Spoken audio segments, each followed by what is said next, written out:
नमस्कार दोस्तों, आपके अपने YouTube चैनल पर आपका स्वागत है। मैं हूं विनोद फोगला। आज आपके लिए लेकर के आया हूं एक बहुत ही prestigious mutual fund house Motilal Oswal की मल्टी कैप कैटेगरी का एक एनएफओ। जैसा कि आपको मालूम है कि एनएफओ में भाव 10 रुपया होता है और यह भाव को एनएवी बोलते हैं। मोतीलाल ओसवाल एक ऐसा ग्रुप है जिसकी महारत हासिल है इक्विटी पिकिंग में। तो इस एनएफओ को अपने समझेंगे कि ये एनएफओ आपके पोर्टफोलियो में कहां पोजीशनिंग लेता है, किस तरीके से रिस्क और रिवॉर्ड आपके पोर्टफोलियो में बढ़ाता है। अगर आपके पोर्टफोलियो में ऑलरेडी कोई मल्टी कैप कैटेगरी की स्कीम है तो ये स्कीम आपको लेनी चाहिए या नहीं लेनी चाहिए। ये एसआईपी के लिए अच्छा है या वन टाइम के लिए अच्छा है। ये उम्र के किस पड़ाव वाले इन्वेस्टर के लिए, यानी अगर आप यंग इन्वेस्टर हैं या आप एक सीनियर सिटीजन हैं तो आप किस तरीके के इन्वेस्टर के लिए सूटेबल है, किस तरीके का टैक्सेशन रहेगा, कितने टाइम में आप पैसा निकाल सकते हैं, मिनिमम इन्वेस्टमेंट कितना होगा, ये सारी बातें इस वीडियो के माध्यम से अपने करने वाले हैं। तो बने रहिए मेरे साथ इस वीडियो में लास्ट तक। सबसे पहले मैं आपको एक उदाहरण से ये बात समझाना चाहूँगा। मान लीजिए आप किसी रेस्टोरेंट में खाना खाने जा रहे हैं और वहाँ आपको मालूम पड़े कि इस रेस्टोरेंट का मालिक खाना नहीं खाता है, तो क्या आप उस रेस्टोरेंट में खाना खाना पसंद करेंगे? बिल्कुल नहीं। और अगर आपको ये मालूम पड़े कि इस रेस्टोरेंट का मालिक इसी रेस्टोरेंट में खाना खाता है तो आप ज़रूर उसका स्वाद चखना चाहेंगे। जी हाँ, म्यूचुअल फंड में भी ऐसा है कि अगर आजकल कोई एनएफओ लेकर के आते हैं तो उसके प्रमोटर जो हैं वो खुद अपना पैसा भी उस एनएफओ के अंदर इन्वेस्टमेंट करते हैं। इस एनएफओ के अंदर मिस्टर रामदेव अग्रवाल जी खुद का पैसा भी अपना इन्वेस्टमेंट कर रहे हैं। रामदेव अग्रवाल जी कोई परिचय के मोहताज नहीं है, इक्विटी में बड़े लीजेंडरी इन्वेस्टर हैं इंडियन मार्केट के अंदर। और इसको पूरी बात को तकनीकी भाषा में बोलते हैं स्किन इन द गेम, यानी रामदेव अग्रवाल जी खुद का पैसा भी इस एनएफओ में इन्वेस्टमेंट कर रहे हैं। मोतीलाल ओसवाल मल्टी कैप जो फंड है, मोतीलाल फंड हाउस की अगर मैं बात करूं तो मोतीलाल फंड हाउस, जैसा कि मैंने आपको बताया कि इक्विटी के अंदर स्टॉक सिलेक्शन में या स्टॉक पिकिंग में बहुत अर्ली आइडेंटिफाई करने में ये मास्टर हैं, महारत हासिल है, माहिर हासिल है। अगर सबसे पहले मैं बात करूं आयशर मोटर्स की, आयशर मोटर 280 गुना हो गया जब से इन्होंने स्टॉक सिलेक्शन किया था। एचडीएफसी बैंक 14 गुना, टीवीएस मोटर्स 24 गुना, एस्ट्रल 7 गुना, पेज इंडस्ट्री 77 गुना। ऐसे बहुत सारे स्टॉक्स इनके पास ऐसे पोर्टफोलियो में है जो कि लगातार 10 गुना, 20 गुना, 50 गुना हो गया है। यहाँ पर एक डिस्क्लेमर लगाना मैं ज़रूरी समझ रहा हूँ कि मैं यहाँ पर कोई स्टॉक रेकमेंड नहीं कर रहा हूँ, कोई सिलेक्शन रिकमेंडेशन नहीं कर रहा हूँ। मैं जस्ट आपको ये मैसेज कन्वे करना चाह रहा हूँ कि मोतीलाल ओसवाल कैसे स्टॉक पिकिंग में माहिर है। अगर आपको ये वीडियो कुछ आपका कोई भी सवाल हो तो मुझे कमेंट बॉक्स में ज़रूर बताइए। अब समझते हैं मल्टी कैप होता क्या है। मल्टी कैप फंड वो होता है जो लार्ज कैप, मिड कैप और स्मॉल कैप तीनों में कंपलसरी 25-25-25% पैसा डालेगा और बचा हुआ 25% पैसे पे फंड मैनेजर के पास फ्लेक्सिबिलिटी रहती है कि वो लार्ज में डाले, मिड में डाले या स्मॉल में डाले, तीनों ही। तो फर्स्ट 100 स्टॉक्स जो है मार्केट कैपिटलाइजेशन के हिसाब से वो लार्ज कैप में आते हैं, मिड कैप में 101 से लेके 250 के बीच में स्टॉक आते हैं और स्मॉल कैप में आते हैं 250 ऑनवर्ड। ये तीनों ही कैटेगरी को मिलाकर के एक पोर्टफोलियो बनता है, उसको मल्टी कैप बोलते हैं। एक महीन सा फर्क होता है फ्लेक्सी कैप और मल्टी कैप में।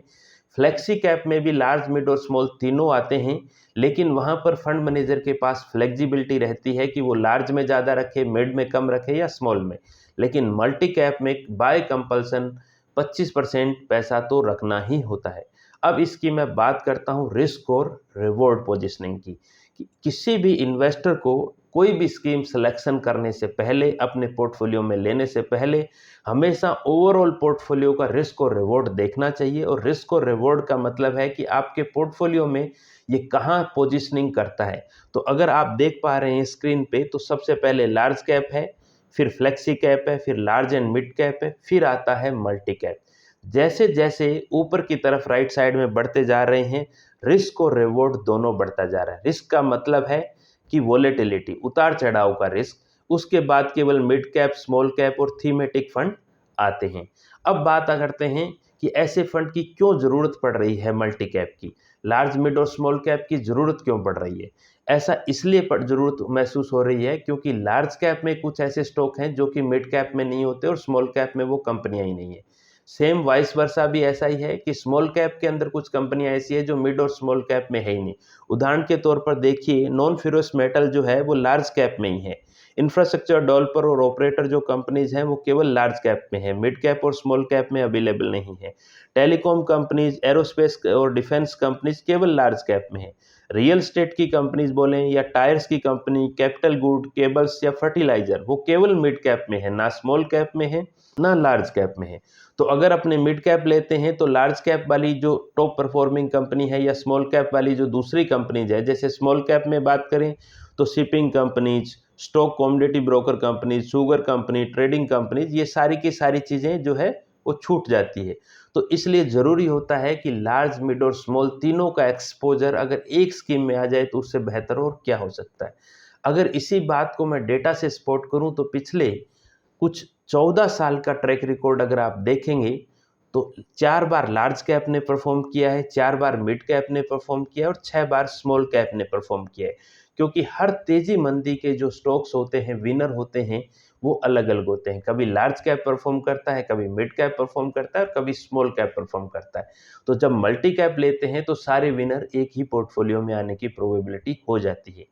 अब मैं बात करता हूं मल्टी कैप एनएफओ की। इस मल्टी कैप एनएफओ के अंदर करीबन 35 स्टॉक लिए जाएंगे, अप टू 35 स्टॉक्स होंगे। मल्टी कैप स्ट्रेटेजी के अंदर मिनिमम जो स्टॉक्स हैं 41 है, मैक्सिमम स्टॉक्स हैं 190 स्टॉक्स है। स्टॉक्स मतलब शेयर्स, एवरेज 82 स्टॉक्स हैं। और ये स्टॉक्स जो है QGLP यानी quality, growth, longevity and price investment philosophy पे काम करेंगे।